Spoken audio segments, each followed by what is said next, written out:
오늘도 주님의 은혜가 여러분과 함께 하시기를 예수 이름으로 축복합니다. 아멘. 이런 모소 대나무라는 대나무를 아시죠? 5년간 자라지 않는 나무인데 4년간 가꾸어도 그가 자라지 않다가 3cm밖에 자라지 않다가 갑자기 1년만 더 기다리면 30cm씩 하루씩 자라서 15m까지 자라는 참 놀라운 대나무가 있습니다. 근데 이 모소 대나무는 나무가 아닙니다. 저는 이 모소 대나무가 나무인 줄 알고 한참 찾았는데 나무과가 아닌 거예요. 이렇게 자라는 비결이 있는 겁니다. 만약에 모소 대나무를 나무라 착각하고 1년 동안 키우고 먹이고 입혔는데도 자라지 않는다. 이러면 잘라냈을 겁니다. 그런데 이 모소 대나무를 키우는 사람은 이 대나무의 정체를 압니다. 본체를 알아요. 그 정체성을 알아요. 모소 대나무는 갈대나 잔디처럼 풀과에 속합니다. 그렇기 때문에 그 나무의 DNA에 따라서 쑥쑥 자라는 거예요. 이것을 잘 알기 때문에 이 모소 대나무를 키우는 사람들은 기다릴 줄 압니다. 그 나무의 정체성을 알기 때문에 기다리는 거예요. 그 능력을 알기 때문에 기다린다는 겁니다. 여러분, 오늘날 그리스도인들이 자기의 영적 성장을 위해서는 자기가 어떤 존재인지를 알아야 됩니다. 오늘 말씀을 통해서 내가 어떤 존재고 내가 영적으로 성숙하기 위해서 내게 무엇이 필요한지를 발견하시는 여러분 되시기를 주 예수님을 축복합니다. 아멘. 오늘 말씀을 보면 만 2년 후에 바로 왕이 요셉을 부르는 사건이 나타납니다. 어떻게 요셉은 파라오, 이집트의 왕, 우린 바로라고 되어 있지만 원래 파라오 아닙니까? 파라오 왕 앞에 서게 되었을까요? 그 의미는 성경에서 어떤 중요한 의미를 가지고 있을까요? 술관원장이 자신의 꿈을 해석하는 일에 인하여서 복직하고 난 다음에 파라오 왕에게 요셉에 대한 존재를 잊어버리고 맙니다.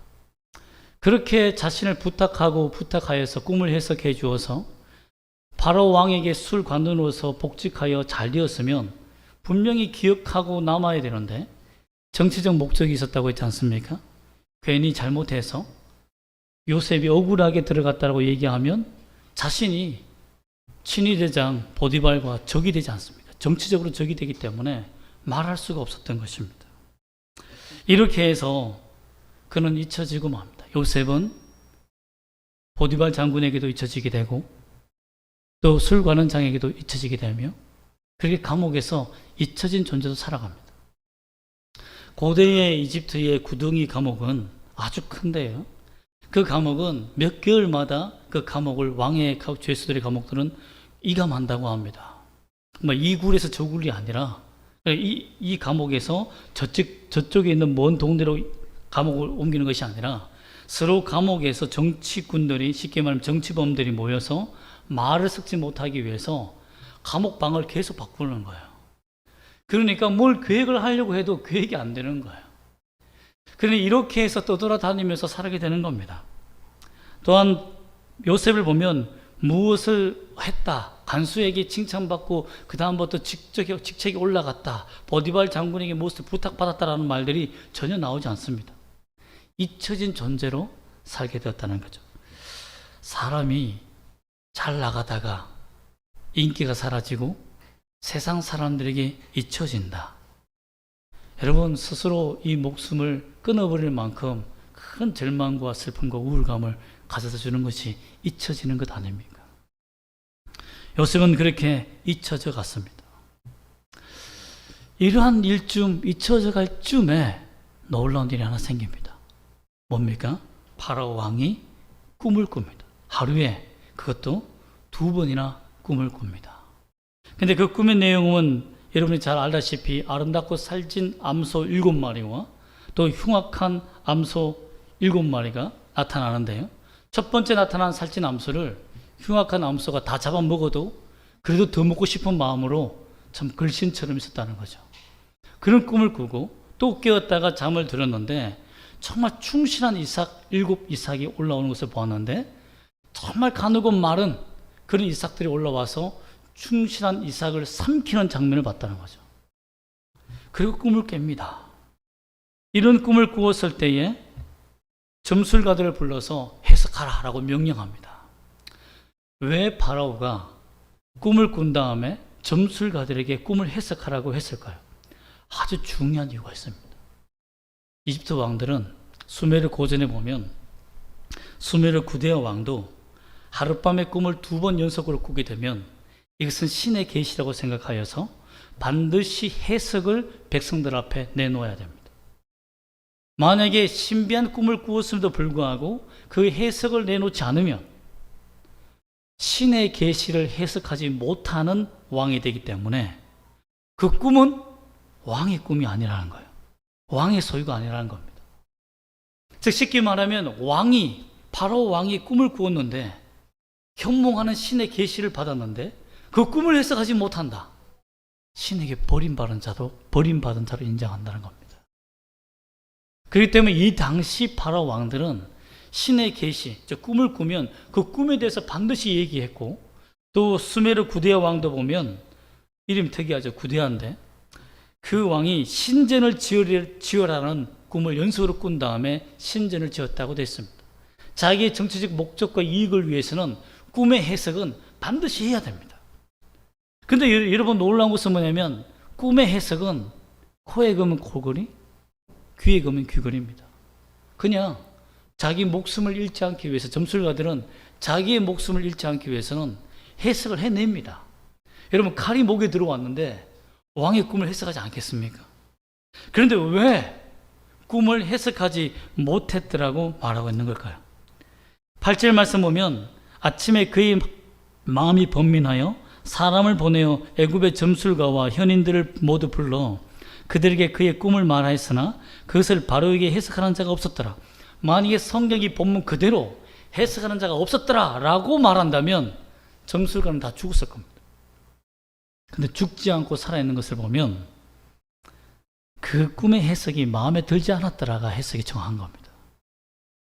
그 원인이 무엇인지 제가 찾아보니까 15절 말씀 보면 바로가 요셉에게 이르되 내가 한 꿈을 꾸었다.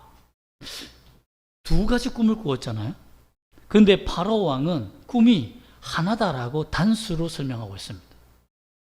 2가지 꿈을 꾸었으면 꿈들이라고 표현해야 되는데 파라오 왕은 하나의 꿈이다. 즉 이것은 해석이 하나다라는 것을 아는 거예요. 그런데 꿈쟁이들에게 쉽게 말하면 번역하는 점술가들에게 맡겼더니 그 해석을 몇 가지로 해석했다는 말입니까? 2가지로 해석했다는 거예요. 그래서 아니었다는 거죠. 점술가들은 살기 위해서 해석을 했어요. 정말 이런 해석 저런 해석 다 내놓았습니다. 그러나 그 꿈을 정확하게 해석하는 자가 없었다는 것이 지적이 될 겁니다. 그렇기 때문에 파라오 왕은 정말 자신의 죽음의 위기를 겪은 거죠. 만약에 내가 이 꿈을 해석하지 못한다면 내가 신에게 버림받은 자가 되기 때문에 반역이 일반적이었던 그 사회에서, 고대 근동 사회에서 나의 존재가 쉽게 지워질 수 있는 거죠. 잊혀질 수 있는 거죠. 자기가 살기 위해선 어떻게든지 해석해야 되는 겁니다. 자기의 목숨이 달린 거죠. 이때 요셉이 서게 되는 겁니다. 어떻게 하나님이 그를 세우게 되었을까요? 그것은 하나님이 잊지 않으셨기 때문입니다. 하나님이 요셉을 기억하시고 2년 동안 사람에게 잊혀지게 하신 이유는 무엇입니까? 보디발 장군에게 잊혀지게 한 이유가 뭡니까? 술관원에게 잊혀지게 한 이유가 뭐예요? 그렇게 잘 나가던 꿈의 해석가, 또 간수에게 인정받던 자가 정치적으로나 어떤 삶의 이유도 그가 존재 가치를 잊어버리고 잊혀지는 존재가 된다면 얼마나 슬프겠습니까? 그렇게 하신 이유가 뭐죠? 하나님만 기억하라 이겁니다. 하나님이 너의 인생의 주인임을 인정하라 이것입니다. 여러분 우리는 사람에게 인기를 얻으며 내 존재가 세상에서 드러나고 두각을 나타내는 일에 집중하면 안 됩니다. 그것은 다 꿈과 같습니다. 다 꿈과 같아요. 내가 옛날엔 어떻게 했다. 저도 그렇습니다. 저도 하다 보면 옛날에 내가 이렇게 했고요. 청소년 사역을 이렇게 했고요. 잘 나갔던 일들을 얘기합니다. 그러나 그렇게 이야기하는 이유가 뭡니까? 열등감인 거죠. 그렇게 했던 시절이 참 좋았는데 하는 것 아닙니까? 그런 시절이 다시 왔으면 좋겠다는 마음이 있기 때문에 자꾸만 그렇게 얘기하는 거예요. 그러나 그런 마음들은 오히려 내 마음에 우울감과 절망감만 더 갖다 주는 거죠. 나이가 들면 이제 고용하는 데가 없고 어떤 곳에도 불러주는 사람이 없으며 또 말이 많아지니 갱년기와 함께 말이 많아지니 입 좀 그만 멈추라고 하시고 이런 일이 생기니 잊혀지는 거죠. 직장에서나 사회에서나 친구들 사이에서나 집 안에서도 남자들은 나이가 들면 잊혀지는 것 같습니다. 그렇지 않습니까? 여러분, 그러나 하나님이 기억하십니다. 하나님이 여러분을 인정하시고 불러주시며 하나님의 때가 되면 그를 세워줄 줄 믿습니다. 우리를 세워줄 줄 믿습니다. 그렇게 하여 요셉이 어떻게 서게 되느냐? 첫 번째로 보면 술관원에게 그의 기억을 다시 살려나게 만듭니다. 이 기억을 살렸다는 것은 정확한 표현이 아닙니다. 한번 9절 말씀을 읽어볼까요? 시작. 술 맡은 관원장이 바로에게 말하여 이르되 내가 오늘 내 죄를 기억하나이다. 자기네 죄를 기억한대요. 정말 자신의 죄를 기억하고 깨달았기 때문에 이제 깨달았기 때문에 바로 왕에게 얘기하는 걸까요? 아닙니다. 여러분, 정치인들이 그렇게 단순하지 않습니다. 만약에 바로 왕에게 요셉에 대해서 친위 대장이 잘못 판단하여서 감옥에 가뒀다라고 고발하고 억울하다고 얘기했다면 친위 대장은 적이 됩니다. 그죠? 적이 되는 겁니다. 그러나 꿈을 해석하는 일에 대해서 얘기한다면, 요셉이 꿈을 잘 해석하는 사람으로 얘기한다면 친위 대장과는 적이 되지 않고 정치적으로 자신이 가장 바로 왕에게 덕을 끼치는 사람이 되어서 권세를 얻을 수 있는 기회가 되는 것이죠. 요셉의 카드를 묻어두었다가 이제 끊을 때가 된 거예요. 이제 요셉의 카드를 쓸 수 있겠다는 거죠. 하나님이 인생을 들어서실 때에 정치적으로 곤란한 일을 만든 요셉의 말을 다 잊게 만드시고 이제 요셉이 등장할 수 있는 모든 상황과 분위기를 주님이 만들어 주셨다는 겁니다.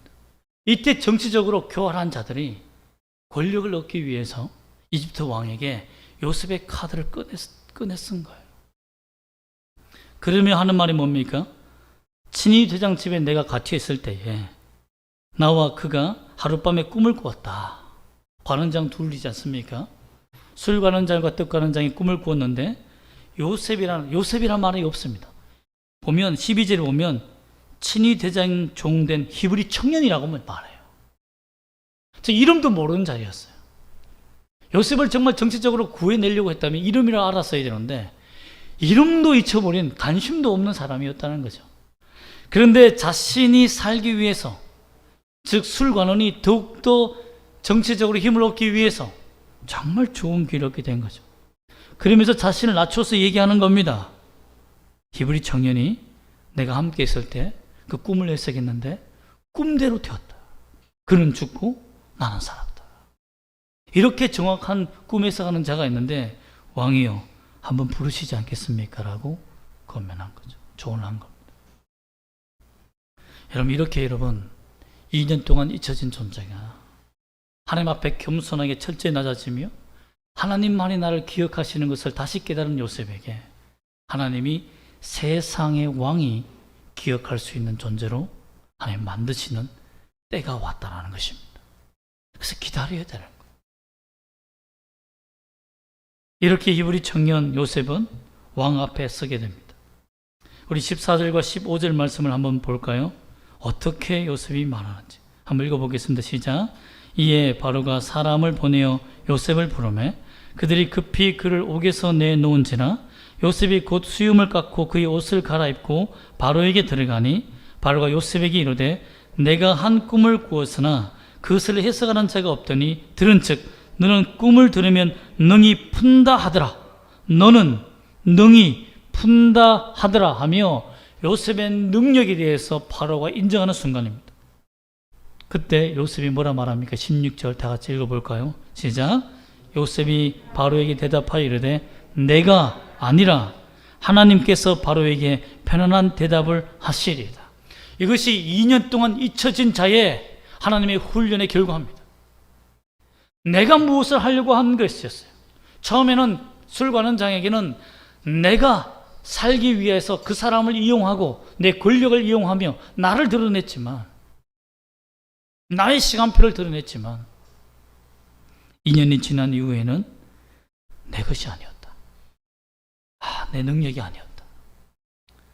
여러분, 우리가 주님 앞에 범죄하여 여러 가지 매를 맞고 징계를 받을 때는 주님 앞에서 나와서 웁니다.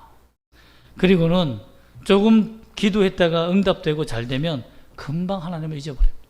내가 이렇게 했더니. 그래서 간증도 합니다. 내가 이렇게 기도했더니 이렇게 되었습니다 하고 금방 간사한 자가 되어버립니다. 우리 행위를 자꾸만 드러내어서 하나님 앞에선 내가 어떤 존재임을 드러내려고 합니다. 근데 요셉은 바로 왕에게 자신의 능력을 통해서 충분히 인정받을 수 있는 그 기회에 내가 아니라 하나님께서 바로에게 편한 대답을 하시라며 엄청난 죽음을 각오하고 말을 합니다. 여러분, 그 당시에는 호루스와 라라는 신이 있었습니다. 이집트 신이에요.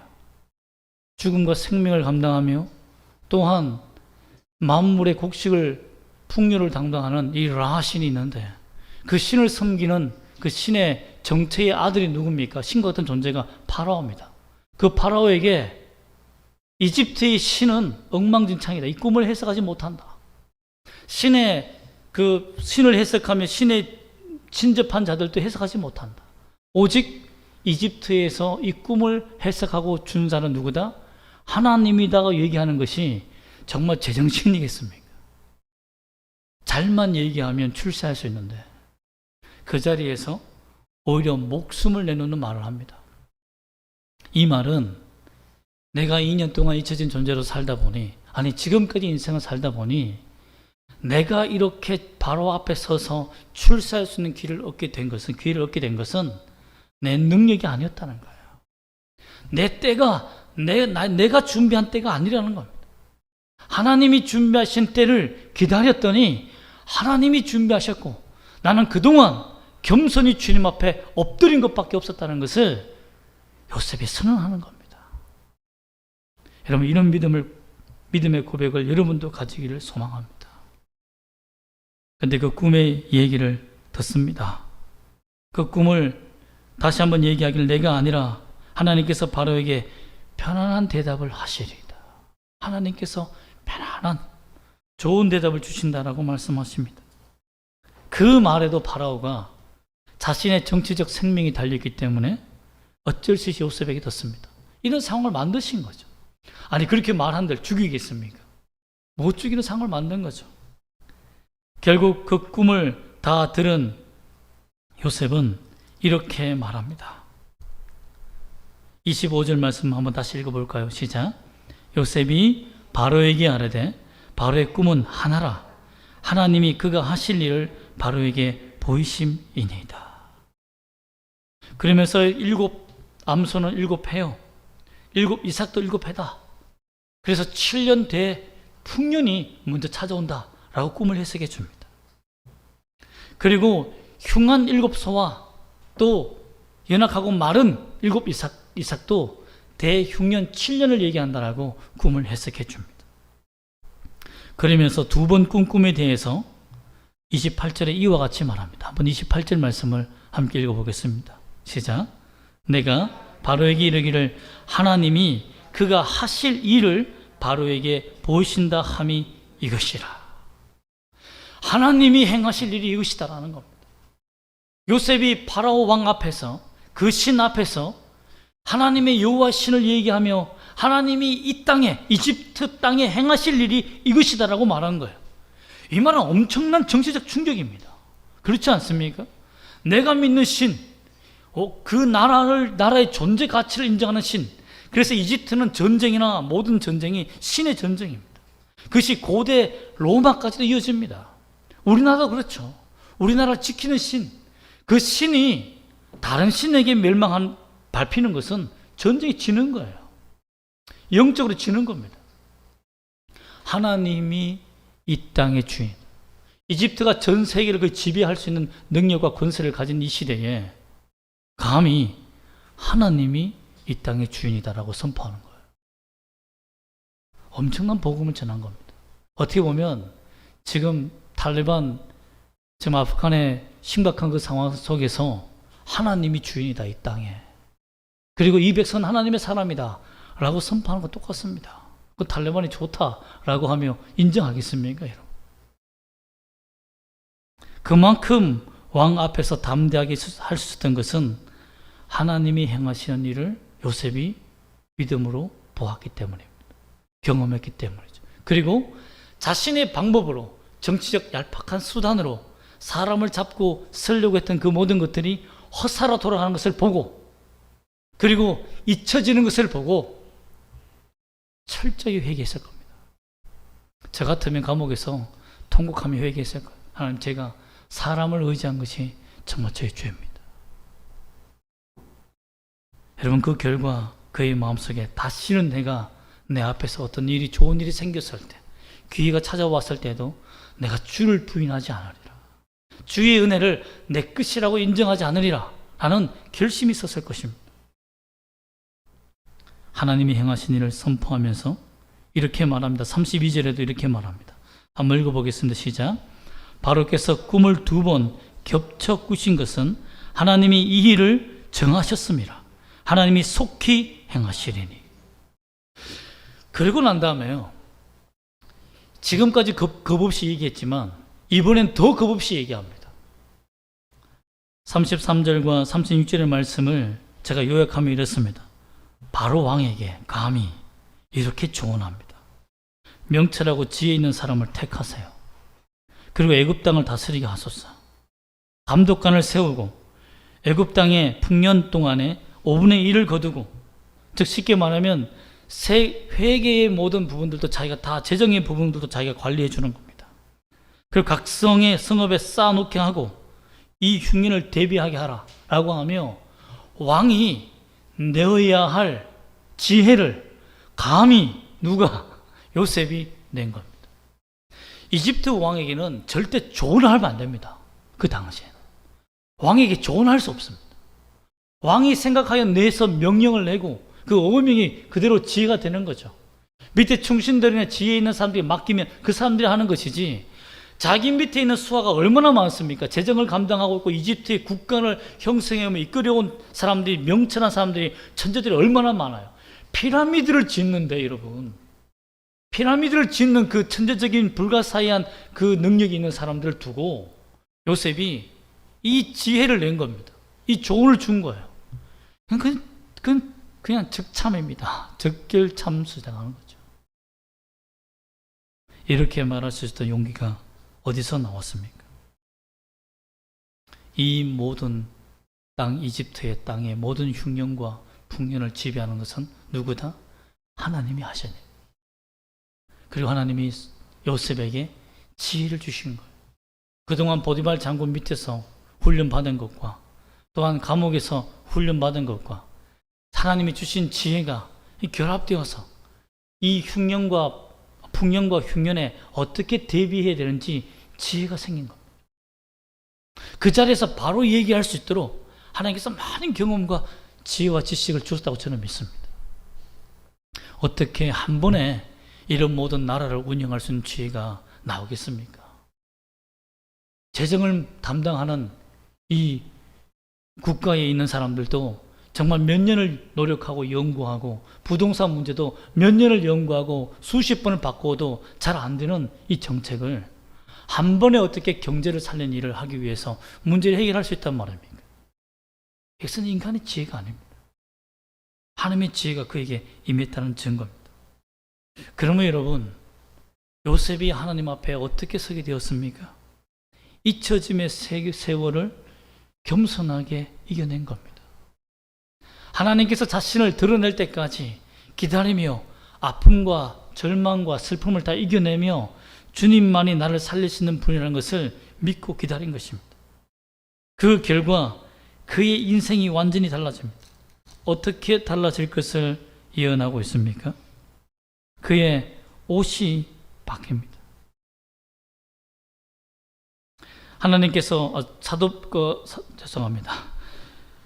바로가 요셉을 부를 때에 그가 옷을 깨끗하게 입고 씻고 옷을 정결하게 하여 옷을 바꿔 입고 나왔다고 합니다. 옷이 바뀌어지는 역사가 생깁니다. 그만큼 하나님께서 요셉에게 은혜를 베푸셔서 앞으로 그가 총리의 옷을 입을 것을 복선으로 깔고 있는 겁니다. 하나님만이 우리의 인생을 바꿀 수 있는 분이라는 것을 성경이 알려주는 것이죠. 이처럼 하나님을 의지하고 살게 되면 하나님만이 주시는 은혜를, 하나님만이 주시는 옷을 입게 되는 것입니다. 내가 경험하고 내가 노력해서 얻는 직분이 아니라 하나님이 주시는 은혜와 직분과 삶이 있다는 것입니다. 여러분, 참 믿음은 하나님의 시간표대로 사는 것입니다. 요셉이 실수한 것은 뭡니까? 감옥에 있을 때에 자기의 시간표를 하나님의 시간표에 끼워 넣으려고 한 거예요. 그렇게 하면 잘 될 것이라 생각했어요. 자기가 생각해 보니 술관원을 이용하여서 내 시간대를 만들어 감옥에 탈출할 수 있는 상황을 만들면 참 좋겠다라고 생각했지만 그 시간표는 하나님의 시간표에 없었다라는 것입니다. 2년 동안 억울하고 막막한 세월을 요셉에게 주신 이유는 철저히 자신의 시간표가 아니라 하나님의 시간표대로 살아갈 수 있도록 하나님께서 인도하셨다는 것을 우리가 믿어야 할 것입니다. 그러면 여러분, 하나님은 자신을 낮추는 믿음을 가진 자에게, 겸손한 자에게 은혜를 베풀어 주십니다. 사람에게 잊혀지는 것을 두려워하지 마십시오. 하나님이 여러분을 기억한다는 것을 잊지 마시기를 원합니다. 주님도 30년 동안 잊혀진 존재였습니다. 목수의 아들로서 나사렛 동네에서 아무도 그를 기억하지 않습니다. 3년 동안 공생애를 지내며 십자가에 못 박일 때까지, 그가 수많은 사람들 앞에서 인정받을 때까지는 30년의 잊혀진 세월이 있었습니다. 우리가 주님이 행하신 일을 보려면 어떻게 해야 됩니까? 내가 뭔가 자꾸 하려고 내 영광을 드러내기 위해서 내 시간표를 자꾸 계획해서 주님께 드리는 것이 아니라 하나님이 원하시는 것이 무엇인지를 묻고 기다리는, 기도하는 시간이, 겸손한 무릎 꿇는 시간이 필요하다라는 것입니다. 여러분, 제가 이 말씀을 준비하면서 참 감동적인 이야기를 보았습니다. 우리나라의 2020년 도쿄올림픽, 우리 2021년인데 왜 20년입니까? 라고 묻는 사람이 있었는데, 올림픽이 정해져서 바꿀 수가 없었고, 또한 2021년으로 바꾸면 수조 원이 든다고 해서 바꿀 수가 없었다고 합니다. 그래서 그냥 2020년 도쿄올림픽이라고 했는데, 이번에 2021년에 2020년 도쿄올림픽을 열지 않습니까? 여기에 중학교 나이에 이미 신궁이라 불리는 사람이 있었습니다. 그런 2019년에 올림픽 선발전이 이제 매년마다 하는데요. 매해마다 선발전을 뽑는데 2019년에 1차에 14위로 좋은 성적 통과하고 2차 선발전을 남기고 있었습니다. 근데 그가 꼭 이번에 올림픽 선수가 되기 위해서 열심히 연습하다 보니 어깨에 어깨 충돌 증후군이 와서 쉬지 않으면 안 되는, 너무 지나친 반복 연습 때문에 어깨가 그만 부상이 온 거예요. 여러분, 그렇게 열심히 해서 자기 인생의 시간표를 만들어서 올림픽에 나가기 위해서 준비했는데 딱 멈추게 하신 거예요. 그래서 1년 동안 재활을 해야 된다는 통보를 받았습니다. 내년이 올림픽인데, 그런데 2019년 무엇이 터집니까? 코로나가 터집니다. 그리고 일본은 끝까지 올림픽을 열기 위해서 노력을 했지만 수많은 돈과 권력을 사용하여서 올림픽을 그때 이루기 위해서 총봉쇄를 했지만 팬데믹이 일어나는 바람에 결국 어쩔 수 없이 1년이 연장됩니다. 그 1년이 연장되는 바람에 그는 절망과 아픔과 고통 속에서 이제는 올림픽 선수가 되어야 된다는, 되지 못한다는 낙심 때문에 있던 그가 코로나 때문에 살게 됩니다. 죄활에 하여서 2020년 그가 다시 1년이 지나 재선발전을 했을 때 1차와 2차에 다 1위를 합니다. 그래서 1위로 하여서 통과됩니다. 개인전은 동메달, 본선과 남자 단체 자리에서 금메달 내며 코리아 파이팅 하며 외치면서 온 동네가 떠나가도록 외쳤던 선수 김재덕 선수. 여러분, 세상도요, 역사를 보면 그가 기도했겠습니까? 하나님, 코로나가 터져서 올림픽을 연기해 주세요. 내가 이렇게 다쳤으니까. 이렇게 기도했겠습니까? 세상의 모든 역사는 우리가 보이지 않는 하나님의 역사 속에서 움직인다는 것을 우리가 깨달아야 됩니다. 세상도 이러하거든. 하나님을 믿는 백성이 주님의 때를 기다리며 믿음으로 살면 하나님께서 그 때에, 하나님의 때에 그를 사용하지 않겠습니까? 우리는 오직 믿음으로 기다리며 주님께서 나와 함께 하실 그 일을 바라보며 사시기를 소망합니다. 여러분의 가정, 여러분의 미래, 여러분 자신까지도 주님께 맡기고 주님의 시간표가 내게 발견되어지는 은혜가 있기를, 우리에게 발견되어지는 은혜가 있기를 주 예수 이름으로 축복합니다. 아멘. 기도하겠습니다.